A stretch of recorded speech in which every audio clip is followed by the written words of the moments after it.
Dragi prijatelji, večeras ćemo u čudnim pričama obraditi jedan slučaj koji će ostati upamćen kao jedan od najbrutalnijih slučaja ubistva u Srbiji, koji je ostavio veoma dubok trag ne samo u medijima i sredstvima informisanja, nego i u kompletnom društvu.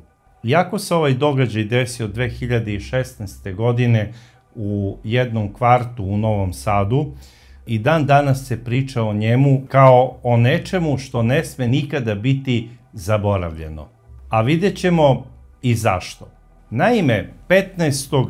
avgusta 2016. godine, oko 10 časova, jedan čovek iz naselja Veternik u Novom Sadu pozvao je policiju Novog Sada i rekao je da se nešto jako strašno desilo njegovim podstanarima.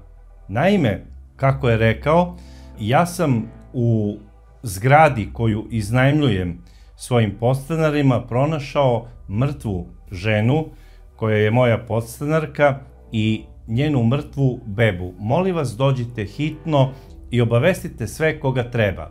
Naravno, policija odmah po prijemu ovog poziva došla je na naznačenu adresu i ono što su tamo videli bio je zapravo jedan strašan i jezivi prizor. A šta je to zapravo policija pronašla?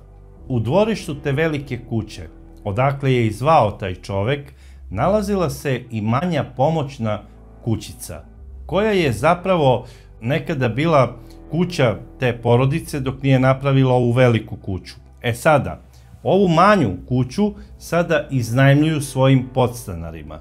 I policija je ušla u tu podstanarsku kućicu i tamo je odmah po ulasku sa leve strane u kupatilu te pomoćne kuće videla na podu telo jedne mrtve žene koja je bila prosto izmasakrirana. Odmah u dnevnom boravku nalazila se i dečja kolevka u kojoj je bila beba, ali na opšte zaprepašćenje policajaca i hitne pomoći beba nije bila živa, bila je isto izmasakrirana.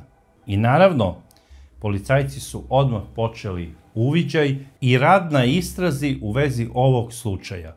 I ko je zapravo bila ta mlada žena koja je ležala mrtva na podu kupatila? To je bila Slavica Sabo, stara 24 godine.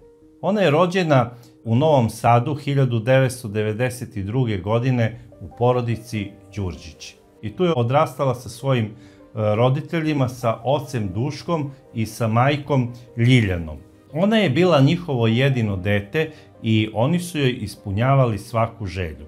Slavica je bila od malih nogu jedna veoma vesela devojčica i Slavica je bila po izgledu ista majka. I naravno bila je mamina mezimica. Od malih nogu volela je da se igra sa lutkicama, volela je društvo, volela je da crta, volela je da gleda crtane filmove i naravno da čita neke bajke.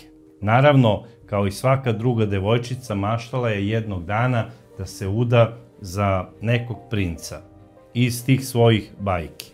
Međutim, vidjet ćemo kasnije da zapravo ti snovi devojčica nekada znaju da budu prosto neka horor priča, jer mnoga čudovišta i recimo mnoge žabe iz bajki, one se poljupcem ne pretvaraju u prelepog princa, nego zapravo u zver koja će je odneti na onaj svet. Slavica je odrastala u porodici koja je njoj posvetila svu pažnju i ljubav. Ona je završila osnovnu, a kasnije i srednju školu. Ja lično mislim da Slavica nije uopšte imala nikada dečka, niti u osnovnoj školi. Najverovatnije imala simpatiju neku, kao i svaka devojčica, ali kasnije u srednjoj školi i posle završene srednje škole, ja mislim da ona i nije imala neko veliko iskustvo sa muškarcima. Prosto sam ubeđen da po njenom ponašanju nije uopšte imala dečka. Sve dok jednog dana, imala je 23 godine, dok nije upoznala nekog svog prijatelja na Facebooku.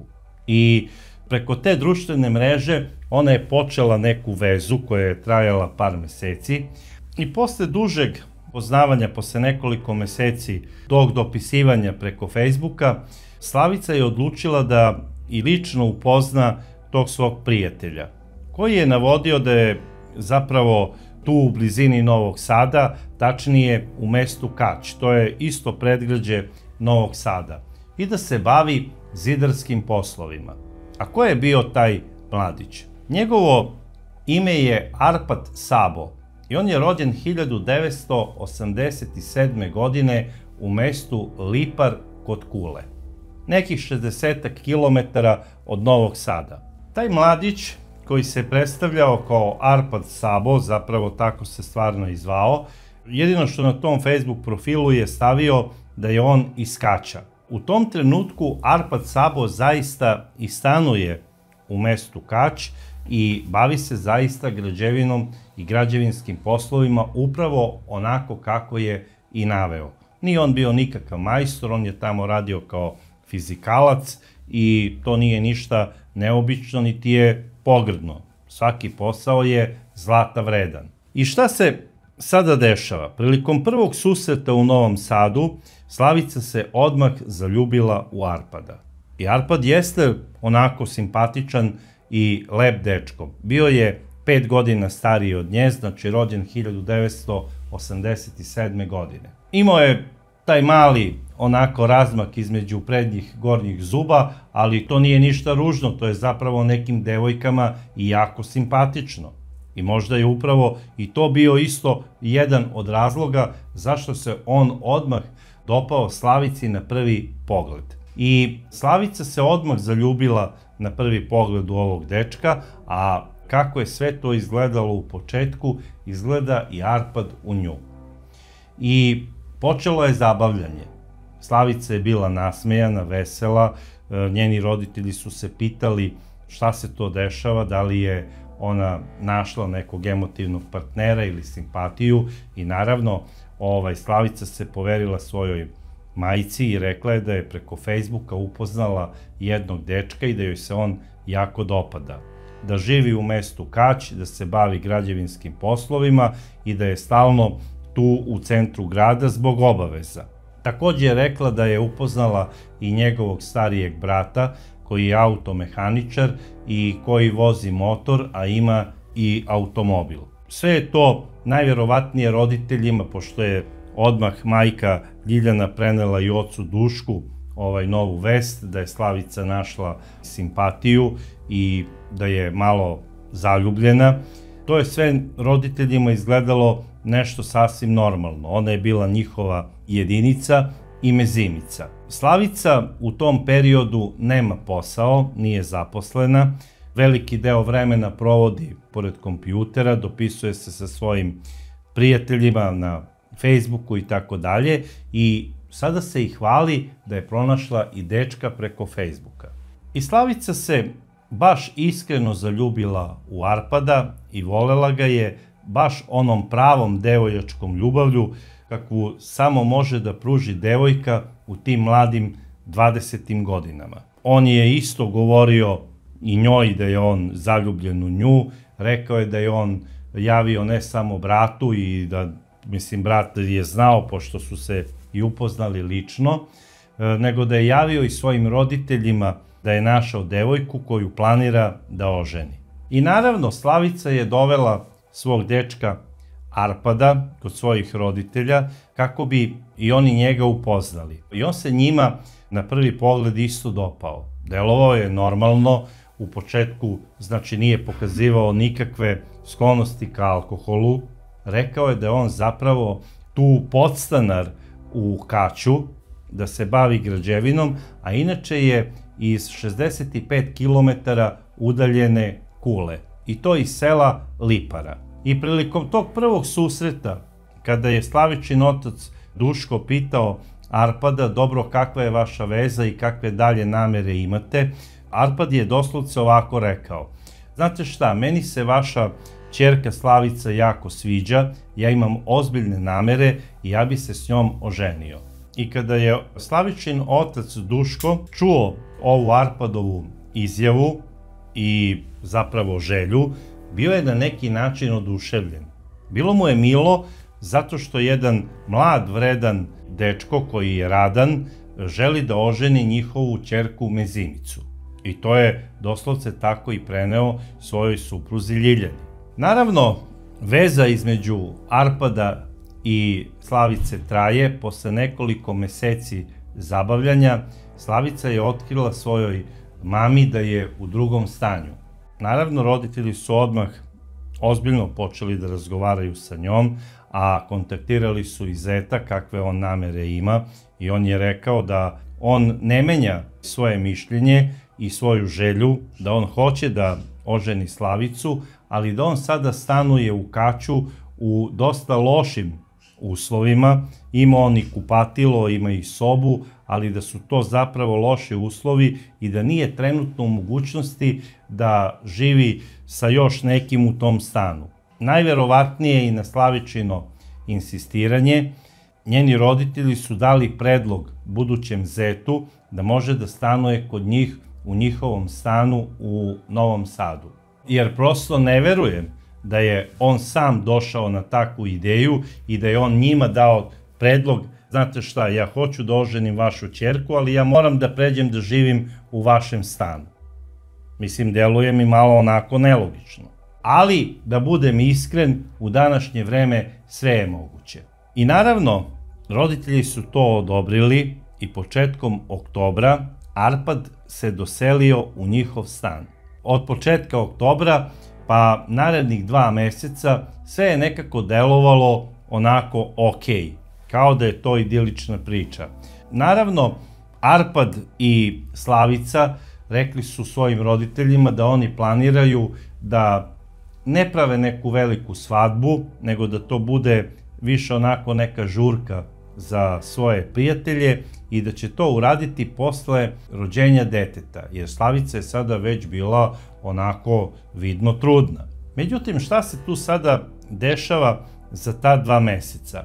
Arpad u početku je bio, znači, fin, vredan i radan mladić, međutim, kako je vreme odmicalo, počeo je da pokazuje naznake asocijalnog ponašanja.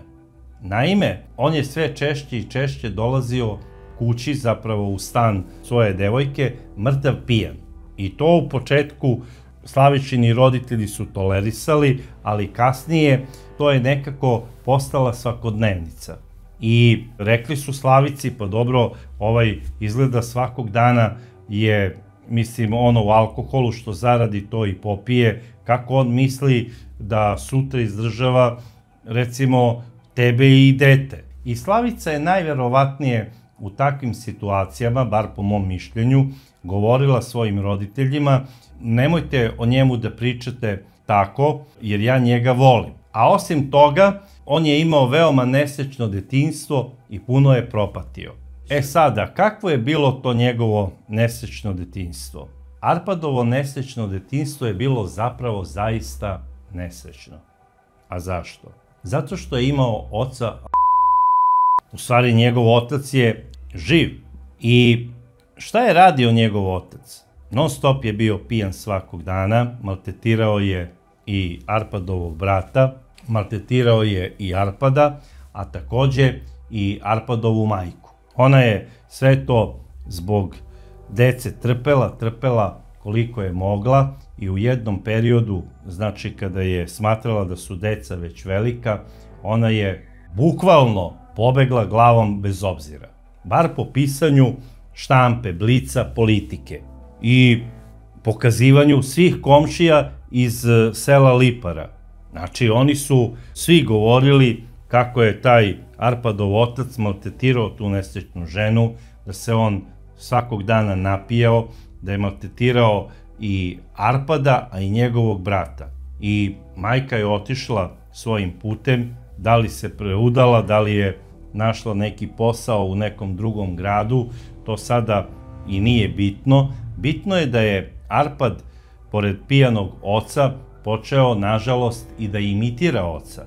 E sada, po saznanju Slavičinog oca da je njegov zet imao nesrećno detinjstvo. Čudi me da pametni Duško, jer zaista je to jedan veoma, veoma inteligentan čovek, da nije upotrebio svoje poznanike koji ne žive samo u Novom Sadu, nego žive i u Kuli, da se raspita o porodici svoga zeta. A na kraju krajeva nije Kula na kraj sveta, to je samo 60 km od Novog Sada, mogao je da ode do Kule, a kasnije i do susednog sela Lipara i da se raspita o porodici svog zeta. I znao bi sve od A do Š, jer bi mu oni što sede ispred seoske prodavnice u Liparima i piju pivo po ceo dan, oni bi mu za jedno pivo koje bi im on platio ispričali sve i rekli bi najgore stvari za tu porodicu. Kao što su kasnije i izjavljivali za list Telegraf,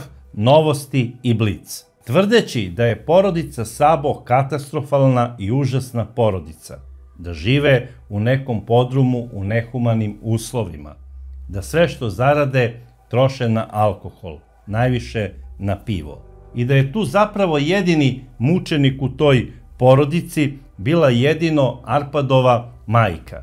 I da je ona s razlogom napustila tu porodicu, jer više nije mogla žena da trpi nasilje u porodici. Jer i sinovi su počeli da imitiraju oca. I sve što bi nadničarili, oni bi popili. Doduše, Arpadov brat, on se bavio mehaničarskim poslovima. Ali sve što bi zaradio, to bi se pretvaralo u pivo ili u rakiju. I pilo bi se dok ne popadaju. Eto, takvi su bili Arpad, njegov brat i njegov otac, po kazivanju njihovih komšija i onih ljudi koji piju ispred prodavnice. Znači, oni se svi znaju u selu i svako o svakome sve zna i govori. Cena je jedno pivo. Platite onom pijancu jedno pivo i znate sve o svakom, iz kakve je kuće, da li u tu kuću treba da se dovede neka devojka po preporuci ili da se iz te kuće isprosi neka devojka ili kakvi su momci iz te kuće. A da je ovaj čovek, Slavičin otac Duško, otišao do Lipara, saznao bi da je njegov zet genetska pijanica i da je imao jako nesrećno detinjstvo, da ga je otac najverovatnije svakog dana tukao i ko zna sve na koji način zlostavljao. I to ostavlja velike posledice na dete. Moje lično mišljenje je da je Arpad Sabo do onog trenutka dok nije stvorio sopstvenu porodicu bio zapravo poslušni sin koji je živeo u stalnom strahu od velikog oca. A po stvaranju svoje porodice on je hteo da bude taj veliki otac i da se svi plaše njega. I počeo je da se ponaša identično kao njegov otac. Čak počeo je sada da traži od Dušana da ga Dušan i njegova supruga Iljana poštuju više nego svoju ćerku Slavicu. I kada on govori, kako je rekao Dušanu, da mora svi da stoje mirno i da ćute. I tu je došlo do prvog sukoba između Dušana i njegovog zeta Arpada. Rekao mu je, dobro bre čoveče, ajde urazumi se, da li si ti svestan u čijoj kući živiš pre svega. Nisam ti tražio ni za kiriju, niti za hranu, niti za bilo šta, živiš ovde, još sada ja treba da stojim mirno pred tobom. Ne mora da stojiš ti predamnom, ali neću ja ni pred tobom, ja sam u ovoj kući domaćin. Da li si ti uopšte svestan da si u mojoj kući? E sada, kada je to Arpad čuo, on je video odmah neprijatelja u svom budućem tastu. I počeo je tako i da se ponaša. I počeo je da odlaže i dan venčanja. Rekao je svima da ne razmišlja o venčanju sve dok se Slavica ne porodi. Počeo je da dovodi i svog brata, automehaničara. Mislim, ništa čudno, dođe u svakoj kući rođeni brat gde neko živi, gde se oženio. Ali oni dođu mrtvi pijani, to je ono što je neobično. I čak se Dušan pitao, dobro, nije mi jasno, obojica ste pijanci, ajde ti ne voziš Arpade, ali ovaj tvoj brat vozi, napravit će neko zlo. Jer Arpadov brat je vozio i motor, a vozio je i automobil. I bilo je Dušanu nelogično da je taj čovek svakog dana pijan. A Arpad bi mu rekao, pa znaš šta, kada napravi neki dobar posao i kada ga časte tamo na poslu, normalno je da ode u kafanu da se napije kao svaki normalni muškarac. Ja zaista ne znam šta je tu normalno. Arpad, on radi na građevini tamo, u nadnici, pretpostavljam jednom nedeljno je dobio tu svoju nedeljnu platu, te dnevnice, i on umesto da to nosi kući, da daje svojoj trudnoj ženi, mora da ima neku ušteđevinu. Treba da se kupe raznorazni suplementi koje treba trudnica da pije, da bi to dete bilo zdravo. Potrebni su i vitamini i minerali i svašta nešto. Umesto da je rekao, dobro, ajde da vidimo šta sve treba da kupimo za dete koje je na putu, lep krevetić, pa da kupimo ovo, pa da kupimo ono, da razmišlja čovek kao što razmišlja svaki normalni muškarac. Jer u prirodi čoveka je da onog trenutka kada sazna od svoje žene da je ona trudna, da počne da se ponaša kao domaćin. Međutim, ovaj mladić najverovatnije da je imao tu genetsku grešku u svom mozgu, jer je odrastao u porodici koja nije imala takav način razmišljanja. I on je bio čista imitacija svog oca, koji je bio sve i svja u njihovom siromašnom domaćinstvu i domu, ali se ponašao kao veliki vođa i bio je pravi diktator. I zato svima savetujem da pre nego što daju blagoslov o udaji svoje ćerke, da se obavezno raspitaju o mladiću i o njegovoj porodici. Jer iver ne pada daleko od klade. Nisam ja to izmislio, ta je poslovica stara 1000 godina. Sada, ja to samo pretpostavljam da je možda u tom periodu Slavičin otac Duško imao možda nekih zdravstvenih problema i nije imao vremena da glumi nekog privatnog detektiva i da istražuje do detalja privatni i emotivni život svoje ćerke, nažalost. A sa druge strane moram da napomenem da je Slavica kao jedinica bila najverovatnije pomalo razmažena, a isto tako mislim da je bila pomalo i svojeglava i da nije htela uopšte da čuje šta joj roditelji zapravo govore. Ona nije to htela ma ni da prihvati ni u ludilu. Da oni nešto kažu loše za Arpada, a da ona to prihvati i da kaže pa možda je to tako, ne, nema šanse. Ona je uvek bila na strani svog muža pijanca, iako ona lično uopšte nije volela alkohol. Ja lično nemam ćerku, ali bih voleo da čujem mišljenje vas koji imate ćerke, kako treba da se ponašaju roditelji kada njihova ćerka postane tako tvrdoglava u vezi nekog mladića. I napišite to u vašim komentarima da bude savet nekim ljudima kada to pročitaju. Šta se sada dalje dešava u stanu porodice Đurđić? Arpad Sabo je odlučio da ne može da živi u ovoj kući zato što je između alkohola i mirnog porodičnog života izabrao alkohol. I jednom isto je došao u stan sa svojim bratom, bili su obojica pripiti, Arpad je bio mnogo više pijaniji jer ga je brat smirivao u onom stilu Arpade, pijan si, nemoj tako da se ponašaš, budi fin. I umalo nije došlo i do fizičkog obračuna između Dušana i Arpada, jer se u jednom trenutku Dušanu učinilo da je Arpad postao agresivan i prema njegovoj supruzi Ljiljani, a i prema ćerki Slavici, koja je još i u drugom stanju. Šta je sada Arpad odlučio? On je rekao svom tastu, ajde, ako si mangup, da izađemo ispred zgrade i da se pošibamo na ferku. Možete da zamislite tu budalaštinu. Kakav je to zet koji tako nešto kaže svom tastu i to u njegovoj kući. I naravno da je Dušan odreagovao na način kako bi i odreagovao svaki normalni čovek i rekao je: alo, bitango pijana, mislim, da li si ti normalan, još jedan ovakav nastup i izbacit ću te iz stana. I šta je sada Arpad uradio? On odlazi sa svojim bratom, zove sutradan Slavicu i kaže da se ona spremi, jer će on doći sa bratom po nju i da je preveze u njegov stan u Kaću, gdje je živeo pre dolaska kod Slavice. I ona je to prenela roditeljima. To je bilo baš pred Novu godinu. Rekla je: znate šta, Arpad i ja smo odlučili da se selimo u Kaću, u njegov stan i tamo ćemo živeti. I naravno, tu je sada majka Ljiljana pokušavala na sve moguće načine da ubedi Slavicu da ona to ne radi zbog budućeg deteta, zato što je u normalnom stanu sa normalnim uslovima, da se ne seli tamo i da ne ide grlom u jagode, jer ona zapravo i ne zna gde treba da ode i u kakav stan i ne zna šta je čeka. Međutim, Slavica je bila svojeglava malo, rekla je: ne, ja moram tamo da idem gde ide i moj suprug i ne dolazi u obzir da raspravljamo u vezi toga. I tako se i desilo.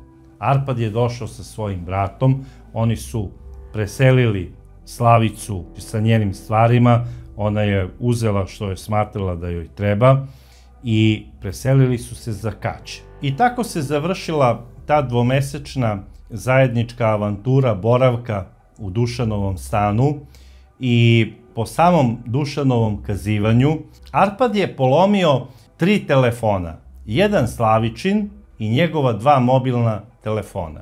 I to sve u napadu besa i histerije dok su ga kritikovali zbog pijanstva.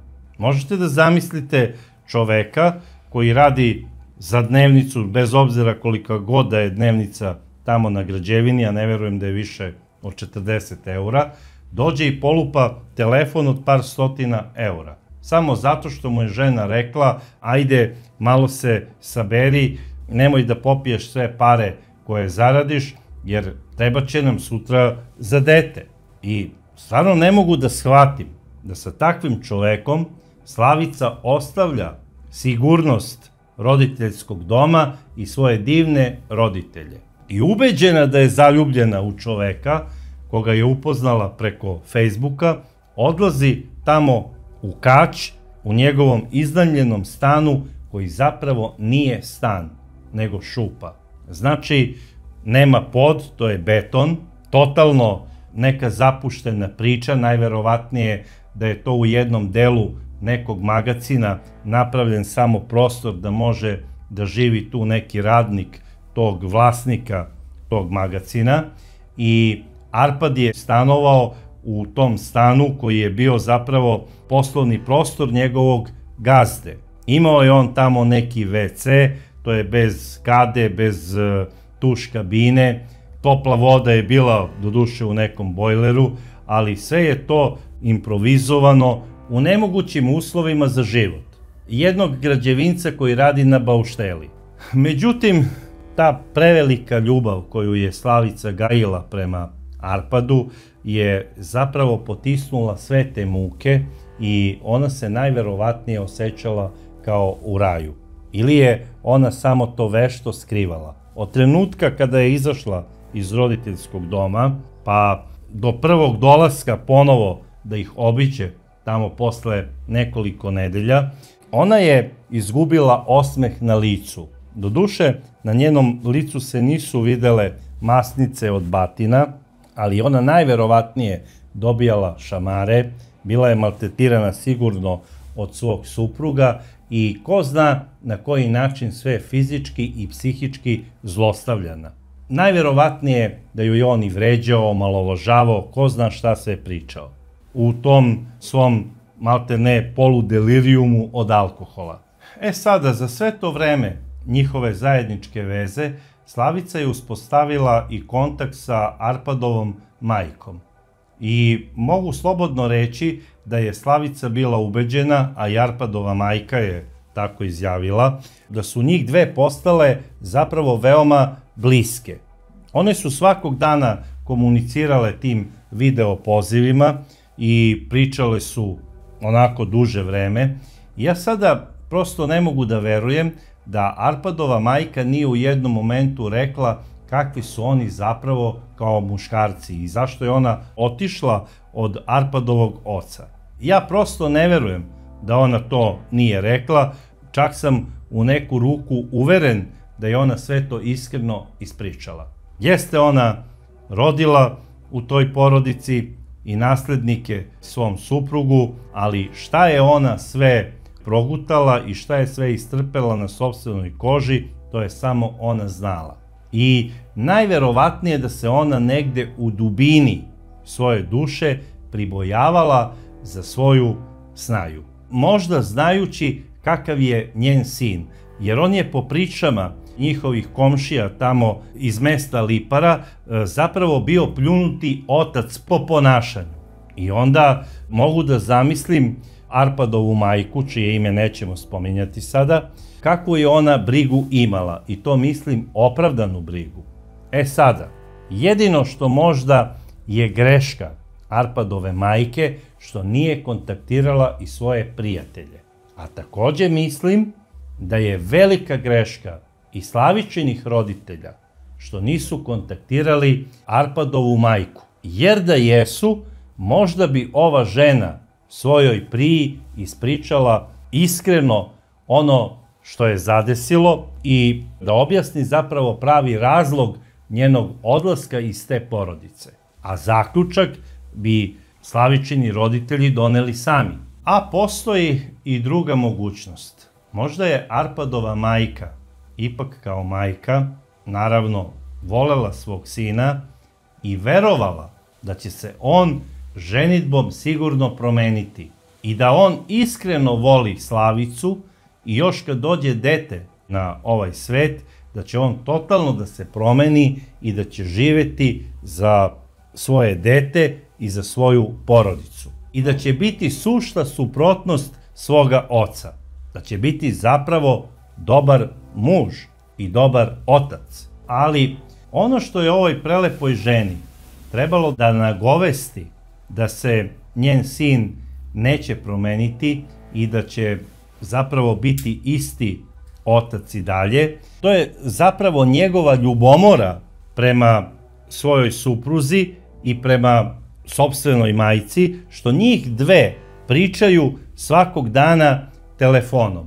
I počeo je da pokazuje agresivnost prema Slavici i to onako da kaže prosto ono drsko, šta ti imaš da razgovaraš sa mojom majkom, ko tebi daje pravo da ti nju pitaš za ovo ili za ono. Ono što ti ja kažem, to je aminovano. I to je tako i nemaš ti potrebe da to proveravaš tamo kod drugih ljudi, posebno ne kod moje majke. I zašto ti pričaš sa mojom majkom? Jer ona može loše da utiče na tebe, jer da nije loša, ona me ne bi ostavila kada mi je bila najpotrebnija. Eto koliko je ona dobra.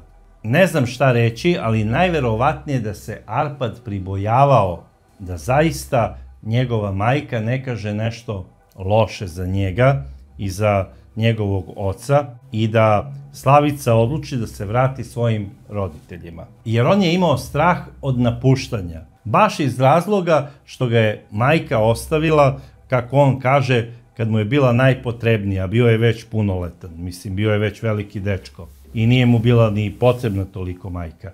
Njemu je u tom trenutku, kao i njegovom ocu, bio najpotrebniji alkohol. I šta sada radi Arpad od ljubomore? On ide po kafanama i svojim drugovima po kapljici priča kako je njegova žena bolesno ljubomorna.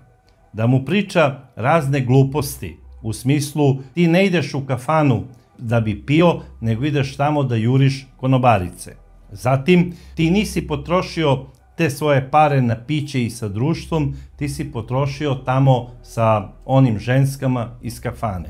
I onda, kao vrhunac svega, navodno, žena mu kaže, mislim, totalno ludilo, kaže mu i da znaš, ovo dete koje čekam nije tvoje. I sada on to priča svojim drugarima u kafani. Žena mi je rekla, provocira me i kaže mi, dete koje čekam nije tvoje. Prvo, koja bi žena to rekla svom mužu? I koji bi to muškarac javno u kafani to rekao pred svima. Kao da se hvali. Mislim, totalna ludnica.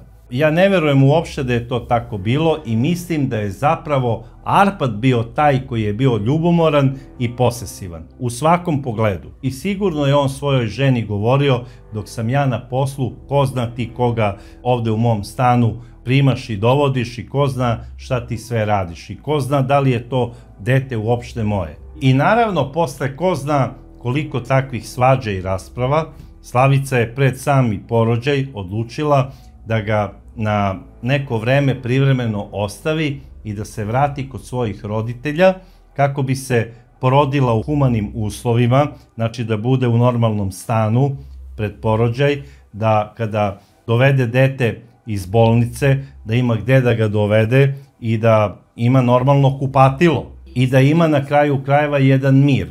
I nadala se da će u međuvremenu, kada se dete bude rodilo, da će Arpad da se dozove pameti, da će iz ljubavi prema detetu da se totalno promeni i da neće više da pije alkohol i da će biti normalan i da će voleti svoje dete.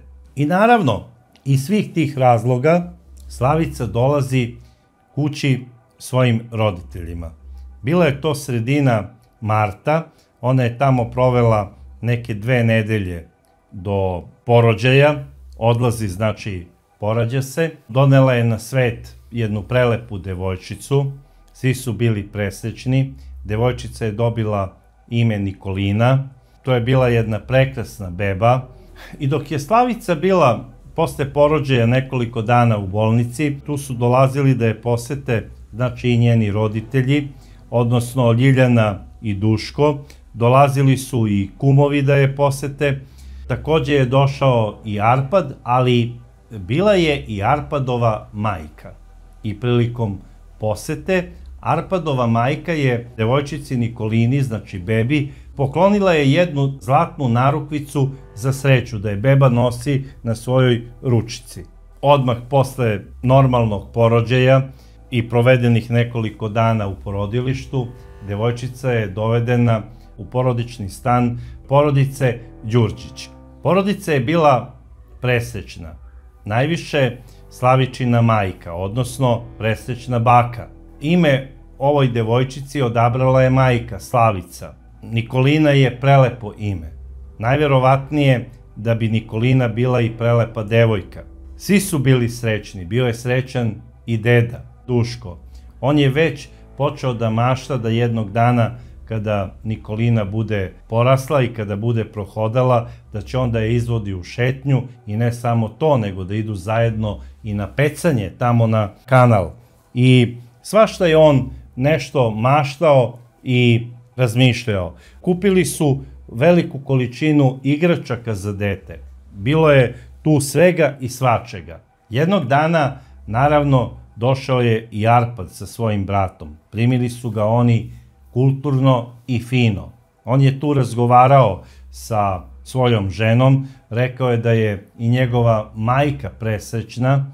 Naravno, Slavica i njena svekrva su već obavile ko zna koliko razgovora. Znala je svekrva da je ova rodila predivnu devojčicu, bilo je tu i tih video poziva, to je bar sada lako.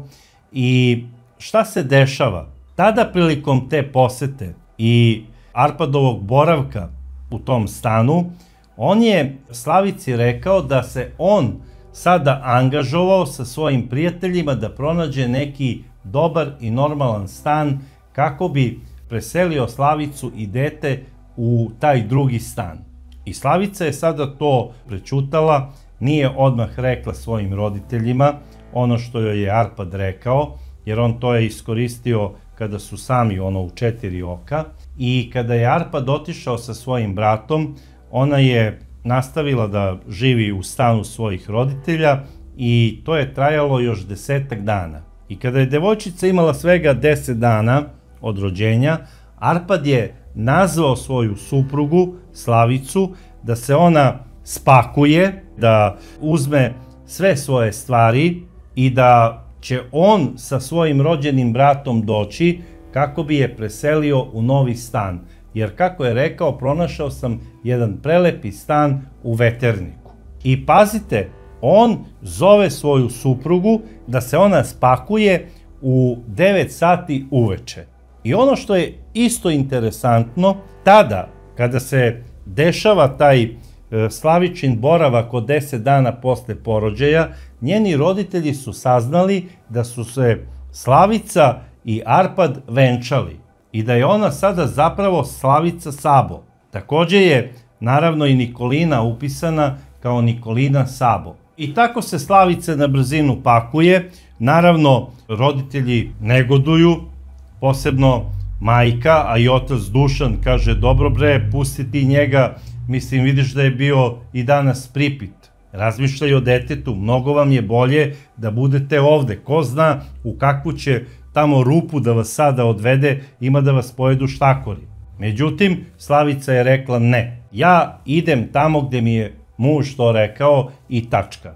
I negde oko pola 11 dolazi Arpad sa svojim bratom, oni su još nekih pola sata, sat selili te stvari dole, pakovali u auto, dete je umeđu vremenu već uveliko spavalo, onako pospano ga uzimaju, odnose. Tu malo zameram Slavici na takvom ponašanju, trebala je bar da kaže dođi sutra, pa idemo da vidimo tamo, da vidim taj stan gde se selim, da li mi odgovara, ne odgovara, a ovako sve nešto grlom u jagode. I ona je tako odlučila i grlom u jagode kreće sa svojim suprugom Arpadom ka Veterniku, gde je on i rekao da je iznajmio stan.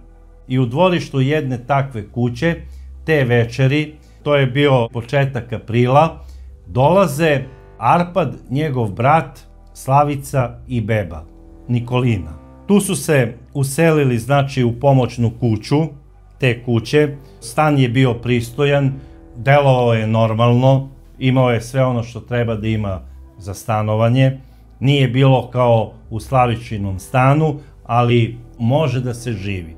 Bio je 100 puta bolji od onog stana gde su bili tamo u Kaću, dok je bila Slavica trudna.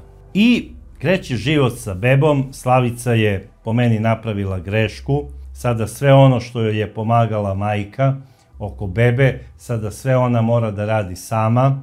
Arpad se ništa nije promenio, on radi, dođe uveče kasno, pijan, smeta mu beba kad plače, ne ustaje ništa da pomogne svojoj supruzi Slavici. Jedva ga je jednom naterala da bebu nahrani iz flašice i tada ga je islikala svojim telefonom. Kako bi tu sliku poslala svojoj mami i da se pohvali kako se Arpad promenio i kako se brine o njoj i o detetu. Zapravo, ona nije govorila istinu i nije uopšte prijavljivala nikakvo nasilje koje je trpela od strane Arpada. Bližio se i Uskrs. Roditelji Slavičini zovu ih sve da budu njihovi gosti. Znači i Slavicu, i Arpada, i dete, pa su na kraju krajeva pozvali i Arpadovog brata.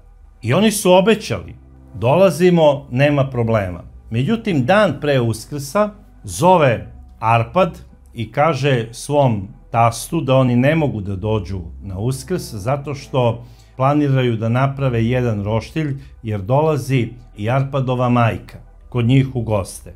I ovi su rekli pa dobro, u redu.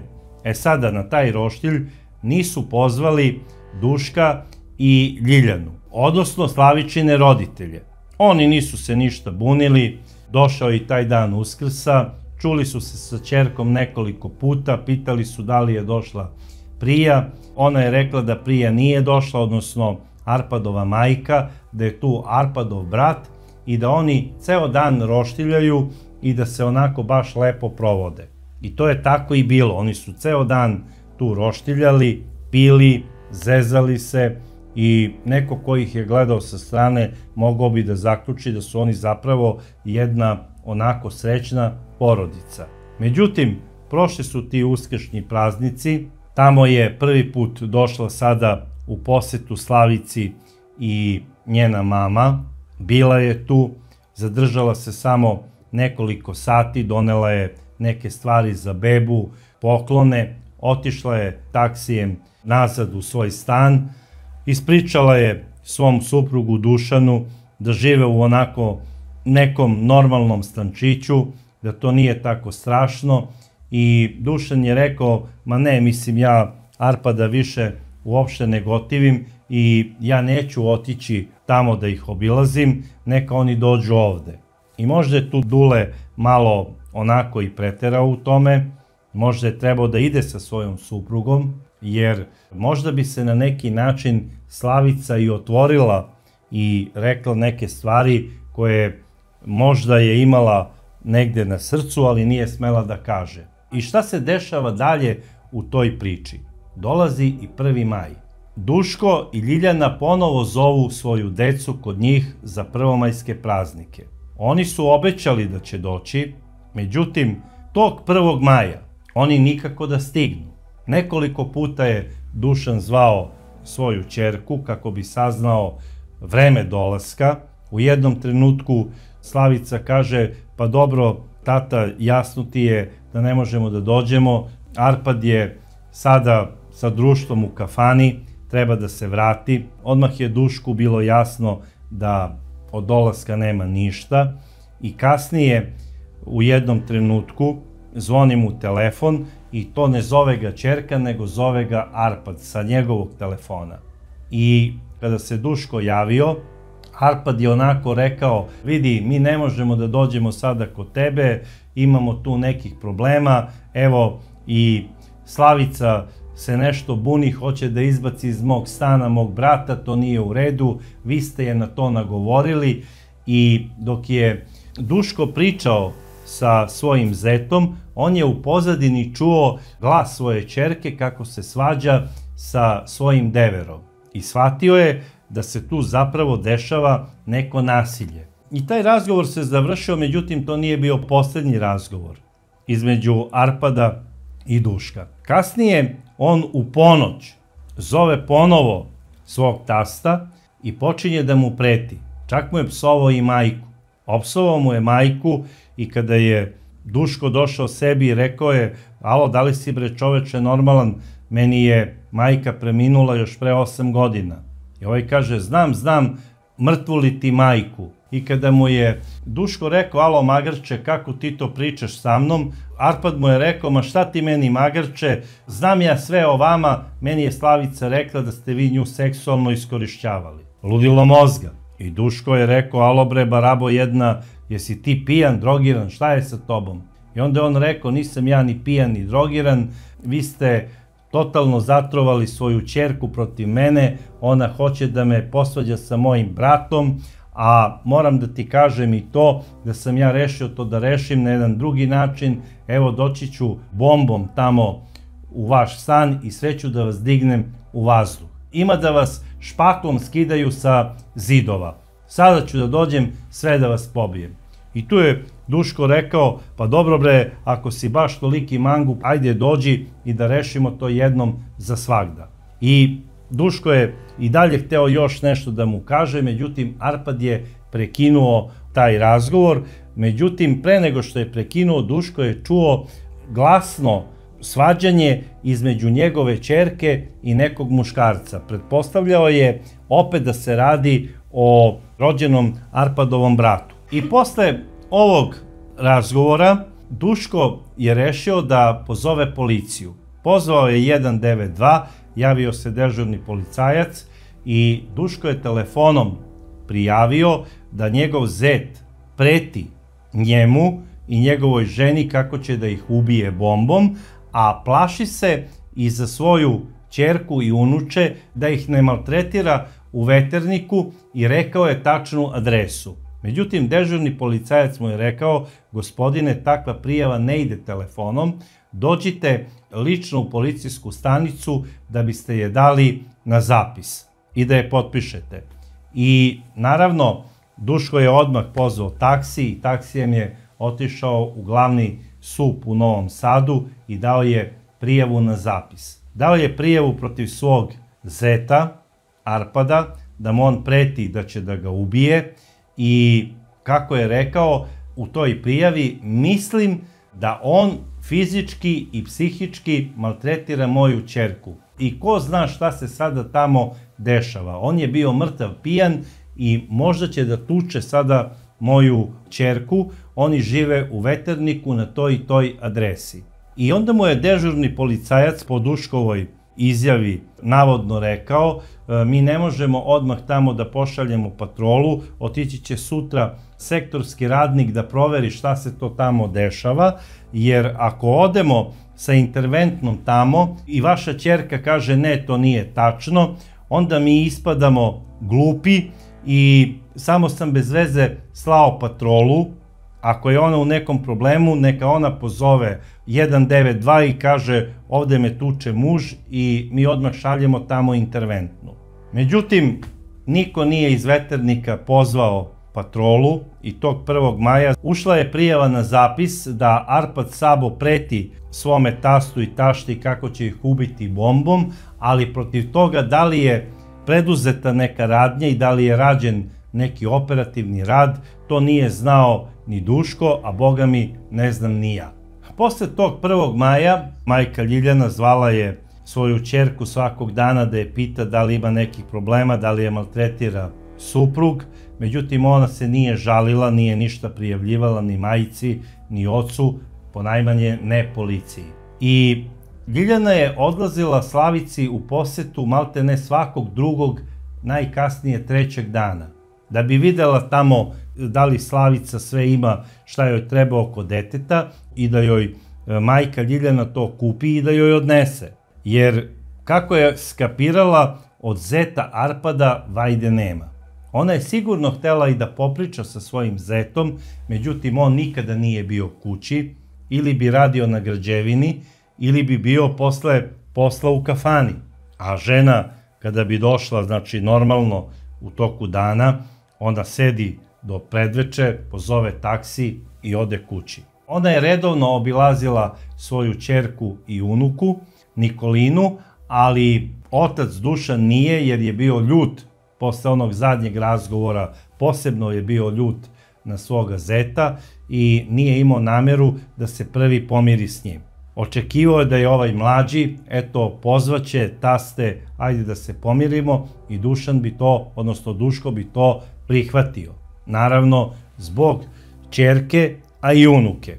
I šta se dalje dešava? Prošao je taj maj, u junu mesecu porodicu Sabo je zadesila velika tuga i jedan strašan problem. Naime, Arpadov rođeni brat je poginuo u saobraćajnoj nesreći u Novom Sadu. A poginuo je tako što je vozio prebrzo motocikl, bez kacige, i bio je mrtav pijan. Obdukcijom je utvrđeno da je imao skoro 2 promila alkohola u krvi. I najverovatnije je prošao negde i na crveno, onako motorom se zakucao u prikolicu nekog kamiona i poginuo je na samom licu mesta. Odmah posle tog strašnog događaja organizovana je i sahrana, ali ne od strane porodice Sabo, nego je sahranu organizovala mesna zajednica i socijalna služba.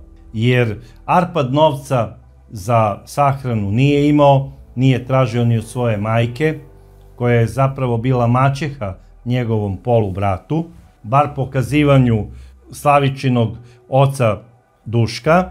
I naravno od Arpadovog oca niko ništa nije ni očekivao, jer on sve pare koje bi imao on bi dao za alkohol. I dok je sada trajala ta sahrana, na groblju su bili svi iz familije Sabo, falili su samo Arpad i njegov otac. I dok su se svi pitali, pa dobro, gde su oni, oni su se pojavili mrtvi pijani.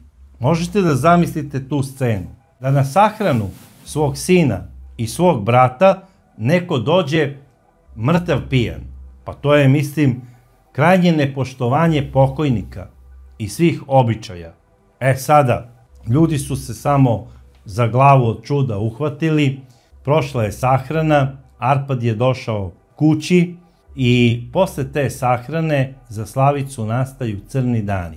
Arpad je pričao društvu u kafani da je Slavica kriva za smrt njegovog brata, jer on se od muke propio i počeo je mnogo da pije, jer je shvatio da njega Slavica ne podnosi i da ne voli da on dolazi kod njih.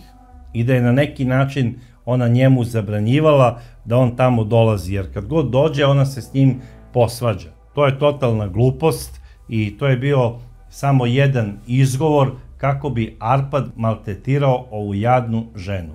I dok je Slavičina mama obilazila Slavicu, Slavica se nikada nije poverila svojoj mami i nikada se nije žalila na svog supruga Arpada.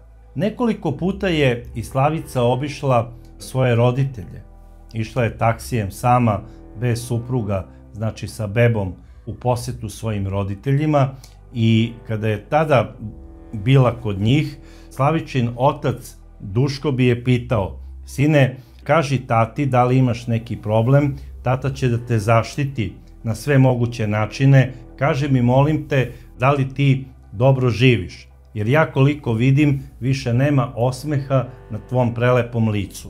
Međutim, Slavica njemu ništa nije rekla i ona je i dalje bila na strani svog muža i nije ga prijavljivala ni roditeljima, još ponajmanje ne policiji. I vreme je prolazilo. To leto je nekako izmicalo, prošao je taj jun, prošao je i jul i došao je i avgust. I krenuo je da ide svojim tokom. Naravno, svi su bili nekako zabrinuti za Slavicu, zato što su videli da ona više nije ona ista, da nije nasmejana, da je tužna, da nešto krije u dubini svoje duše, ali da to ne želi nikome da kaže. Kod nje u kući isti pakao. Arpad bi radio po ceo dan, nekada ne bi ni išao na posao, pije u kafani, sav novac potroši i ja ne znam od kojih para je zapravo on plaćao kiriju svom stanodavcu. Nisam siguran da je uopšte plaćao, možda je i dugovao nešto novca. To što ako je bilo plaćeno, to su najverovatnije platili Slavičini roditelji, odnosno Slavičina majka Ljiljana, dok je dolazila pa da Slavici da da gazdi. Jer ja ne verujem da je Arpad davao uopšte ni jedan jedini dinar, niti za kiriju, niti za struju. I vreme je prolazilo. Došao je i 13. avgust. To je bila subota, rođendan Slavičine majke Ljiljane. I ona je pozvala svoju decu, pozvala i svog zeta, da dođu kod nje i da obeleže njen rođendan. Slavica je obećala da će doći tog 13. avgusta. I Ljiljana je napravila veliku tortu. Očekivala je i svoju ćerku i zeta, a najviše svoju unučicu. Naravno, i Duško je sa nestrpljenjem očekivao dolazak svoje ćerke i unučice, zato što neko vreme, eto, nije video malu Nikolinu. Kupili su oni za njih poklone, spremili su oni šta treba da daju detetu, igračke neke, kupili su neke lutkice, svašta nešto. Mnogo toga su nakupovali i sa nestrpljenjem očekuju dolazak dece kako bi navodno proslavili rođendan, a u stvari hteli su da naprave jedan divni porodični ručak za vikend sa povodom. Međutim, tog 13. avgusta Slavica se nije pojavila ni sa suprugom, ni sa svojom devojčicom. Nekoliko puta se ona čula sa majkom telefonom, te dolazimo za 2 sata, te dolazimo za sat vremena, te dolazimo kroz 3 sata, evo dolazi Arpad sada s posla, te svašta nešto. Međutim, svima je bilo jasno da je Arpad tog dana mrtav pijan negde u kafani. I tako je i bilo. Prošao je taj 13. avgust, svanula je nedelja, 14. Zabrinuta Ljiljana je pozvala Slavicu da je pita kako je, da li je sve u redu, da li treba da ona dođe kod nje tamo, da joj donese stvari koje je kupila. Međutim, ona je rekla: ne mama, doći ću ja kako sam obećala na tortu, nisam mogla juče, ali doći ćemo danas. I opet ista priča, bezbroj razgovora, vreme prolazi, njih nema. Na kraju je Duško pozvao Slavicu, javila se Slavica, pita dobro da li dolazite, nema veze, iako padne mrak, spavat ćete kod nas, nema potrebe da se oko toga uzbuđujete, bilo kad da dođete, dobrodošli ste. Gde je Arpad? Prvo je rekla, kaže, i sada je morao da ide nešto da radi, pa je onda priznala, kaže, eno ga tamo u kafani pije. Duško je sve bilo jasno. Bilo mu je jasno da deca neće doći ni tog dana. I onda je rekao svojoj supruzi, Ljiljana, sutra ideš tamo do Veternika i pokupit ćeš taksijem i Slavicu, a i unuče i dođite odmah posle toga ovde u stan. Zato što oni nikada neće doći na ovaj način, jer ona iz pičutura ne može da se odvoji od flaše i od kafanske stolice. I ona je rekla, dobro, u redu.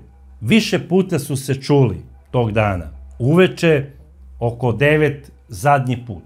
Dogovorila se Ljiljana sa Slavicom da Ljiljana dolazi sutra po Slavicu i po dete. Onda je rekla, dobro je mama, u redu, dođi sutra po mene i doći ću sa tobom tamo u stan.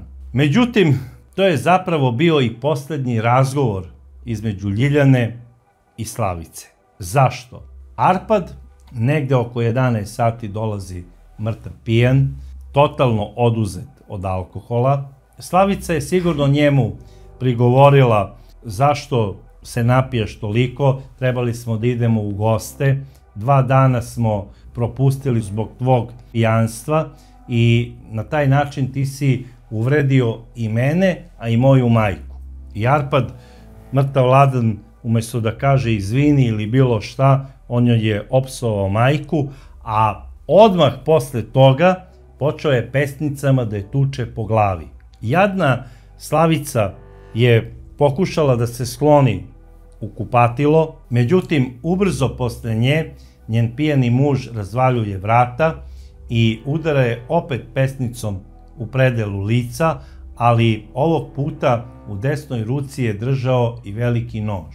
I kada je nesrećna žena pala, on je tim istim nožem nju nekoliko puta ubao u predelu grudi i stomaka, a posle ju je uhvatio za kosu i prerezao i njen vrat. I ni manje ni više nego je nastavio da je ubada još 10 puta u predelu grudi i stomaka, iako je već bila preklana. A onda se iz kolevke čuo i plač deteta. I šta radi ovaj? Ustaje, odlazi do kolevke, hvata svojom levom rukom snažno dete za glavu, stiska tu malu glavicu koja pod snagom muške očeve šake puca i on ubija svoje dete. A onda podiže tu glavicu i onim nožem reže vrat maloj, nesrećnoj i nemoćnoj bebi. I posle toga baca onaj nož ni manje ni više nego u kolevku mrtve bebe. Odlazi do kupatila gde leži njegova mrtva izmasakrirana žena. Skida se i obavlja tuširanje. A posle toga odlazi, leže u krevet i spava mirnim snom do jutra. Ujutru ustaje u 7 sati i valjda je tada shvatio šta je uradio. Nema kajanja. Odlazi do kolevke svog deteta, ne da vidi šta je uradio, nego da bi skinuo zlatnu narukvicu sa njegove ručice, jer će mu trebati za hranu i za piće. I onda, pošto je to stavio u novčanik i u svoj džep, uzima ranac, trpa tu neke svoje stvari i izlazi na zadnji izlaz kuće gde je stanovao, ne ide na glavni, izlazi na glavnu kapiju, kako ga ne bi video gazda iz njegove kuće. Najverovatnije da je imao razloga da se krije od gazde, možda nije platio kiriju za taj mesec i sigurno da nije. Izlazi, šunjajući se kroz neke bašte, odlazi preko nekih njiva, izlazi na sporedni put i kreće pešice ka Bačkoj Palanci. Sa namerom da tamo ukrade neki čamac da pređe Dunav i da ode za Hrvatsku, a kasnije iz Hrvatske za Mađarsku. To je bio njegov plan. Šta se dalje dešava? Naravno, ujutru Ljiljana zove po dogovoru svoju ćerku Slavicu. Niko se ne javlja. Slavičin telefon je nedostupan. Zove i svog zeta na njegova 2 broja koje je znala, bio je nedostupan. Sada, da li je ona zvala i stanodavca njihovog? Ja to nisam siguran, ali stanodavac je u 10 sati otišao da vidi šta se to dešava u stanu koji je iznajmio porodici Sabo. I zašto ne čuje, kao i obično, dečji plač? Odlazi, ulazi, užas. Čovek se sledio onim što je video i prosto nije znao prvo kako da razgovara sa policijom. Toliko je bio u šoku da je jedva uspeo da ispriča policiji šta je zatekao. Policija dolazi, ulazi, pronalazi telo nesrećne žene, male bebe koja je bila u krevecu, sve je bilo tu, samo nije bilo Arpada Saba. Odmah su prilikom uviđaja utvrdili da je Sabo otišao sporednim izlaznim putem iza dvorišta i da je otišao preko nekih njiva. Pronašli su mu i tragove. Po tragovima su zaključili da ide ka Bačkoj Palanci. Odmah su shvatili da je njegov cilj Dunav i bekstvo iz zemlje. Obavestili su policiju tamo i policija je krenula u obilazak granice. I tačno na jednom mestu, koje je bilo poznato po tim ilegalnim prelascima granice za Hrvatsku, jer ima tu nekih ribara koji prebacuju neke ljude kojima se žuri i koji su spremni to da plate. Međutim, Arpad nije imao novca to da plati i on je čekao priliku kako bi ukrao neki čamac. I tu ga je policija i zatekla kako šeta i obilazi neke čamce.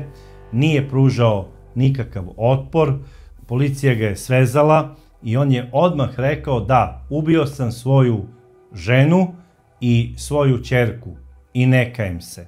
Jedino je to rekao. Policija ga je odmah privela za Novi Sad, odredili su mu policijsko zadržavanje od 48 sati. U policijskom zadržavanju odbio je da bilo šta kaže, branio se ćutanjem. Za to vreme je policija uradila uviđaj, poslali su telo nesrećne Slavice i male Nikoline na obdukciju. Utvrđeno je da ih je otac, odnosno muž, preklao, a potom izbo ukupno 28 puta nožem u predelu srca i stomaka. On je izmasakrirao svoju suprugu i svoje dete, zapravo bebu. Roditelji su bili u teškom šoku kada su saznali šta se desilo njihovoj ćerki i unučici. Tog istog dana, negde oko 22 časa uveče, došla je interventna i saopštila im je šta se desilo. Sve to vreme policija je pokušavala da sazna motiv zašto je Arpad Sabo ubio svoju suprugu i svoje dete. Obično takva ubistva su vezana za prevare i za sumnju oca da nije beba njihovo dete. Međutim, u ovom slučaju Arpad je rekao da on ne sumnja uopšte u vernost svoje pokojne supruge, da on zna da je dete njegovo, ali kaže došla mi je žuta minuta i rešio sam da ih ubijem. I od sada se branim ćutanjem. I zaista ništa nije progovorio i kasnije kada mu je tužilaštvo odredilo zadržavanje do 30 dana, u istrazi ništa nije govorio. 2017. počelo je suđenje Arpadu Sabi, na suđenju ništa nije govorio. Rekao je samo da se on ne osjeća krivim i da će u prisustvu svoga advokata i zabrane da mu se postavljaju bilo kakva potpitanja ispričati pravu istinu. I Arpad Sabo je ispričao navodno neku svoju istinu koja je bila totalna laž. Rekao je da je on tog dana došao pripit iz kafane, da je ušao u stan i da je tamo zatekao svoju ženu kako sedi u fotelji sa velikim nožem koji je krvav i gledala je u pravcu krevetića gde je bila beba. I kako je rekao Arpad Sabo, ja sam otrčao tamo i odmah sam skapirao da je moja supruga ubila našu bebu. Najverovatnije da bi mi se osvetila zato što ja pijem. I dok sam ja bio u šoku i gledao bebu, primetio sam da se ona približava meni i da je htela da me ubode tim istim nožem u leđa. Ja sam pružio otpor, ona je ispustila nož i pobegla je u kupatilo. Ja sam iz besa uhvatio nož, utrčao u kupatilo i ubio sam je.